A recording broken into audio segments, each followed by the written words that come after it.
Back to our setup. So in NAT mode, that's good. We can set that up. Another thing to think about is your hard drive. So we can see that the hard drive is not defined yet. Okay. Well, that'll be there in just once we get this further along. I wanted to change the NAT setting first, though, because it's important not to be in bridged mode, especially with Metasploitable, and I'll talk about that later as well.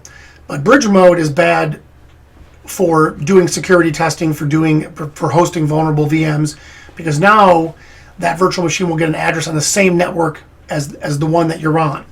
And since it's a vulnerable machine, that would be dangerous. So we're going to leave it in NAT mode. I'm going to close this. And now I'm going to finish the beginnings of building my Kali instance. All right, so I'm going to, now that I can see, here's my hard disk information. I had to close that other window. So I'm going to select this really quick so we can inspect the settings. One of the things that you might want to do, there's different schools of thought about this. There's one school of thought that says that a pen testing machine should be in a non-persistent mode because you want to just be able to boot it up, run some tools, maybe send some data somewhere, and then you're done, which is fine. Or the other school of thought says, well, this is my pen testing machine that I want to keep all my information contained in. So in order for that to happen, we have to change this disk to be persistent. So we're going to go to our advanced settings button here.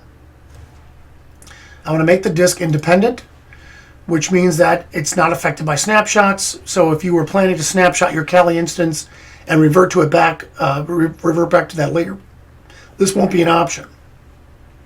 But in any case, if we make this disk independent, we can select persistent, which treats the virtual disk the same way that a system treats a regular physical disk. If we make it non-persistent, now every time you boot up this VM, it'll be the same as it was the first time you booted it up. In my case, or in our case, perhaps, we don't want that. We want to keep it persistent. So all the changes we make, all the improvements we make, all the customizations that we make to this VM will be captured and preserved. Okay, that's the last change I want to make. 512 meg of RAM is probably fine unless we're going to be using certain tools later. One processor is also fine. You can always adjust these later if you decide that your Kali instance is not performing up to your standards. Another thing to think about regarding resources is the resources of your host itself.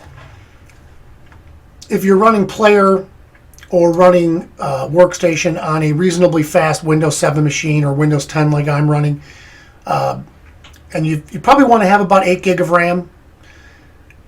The reason I say that is in order to have Kali running and to have Metasploitable running, and maybe another VM that's used for target for pen testing, each of those, we're going to take half a gig of RAM or a gig of RAM or maybe even more. So it's better to have a nice cushion. 8 gig of RAM is a decent minimum. I'm actually running with 32 because I might be hosting as many as 4 or 5 VMs at one time, and I want to have enough capacity to manage that kind of a virtual environment. Okay, so on to the building process. We're going to power on the virtual machine. It's going to come up, well, that's a little bit annoying. You want to click on this window, and you'll notice that the live version of Kali is available as an option. That will build a version of it that's non-persistent, that you just use when you need it, and then when you shut it down, it's just like it was the first time you turned it on. We're going to go all the way down to the graphical install. This gives us the full graphic environment where we have multiple desktops and some nice tools and command shells and such. So we'll go ahead and select this option. Once I'm in the window, I just hit enter, and then the boot process will begin.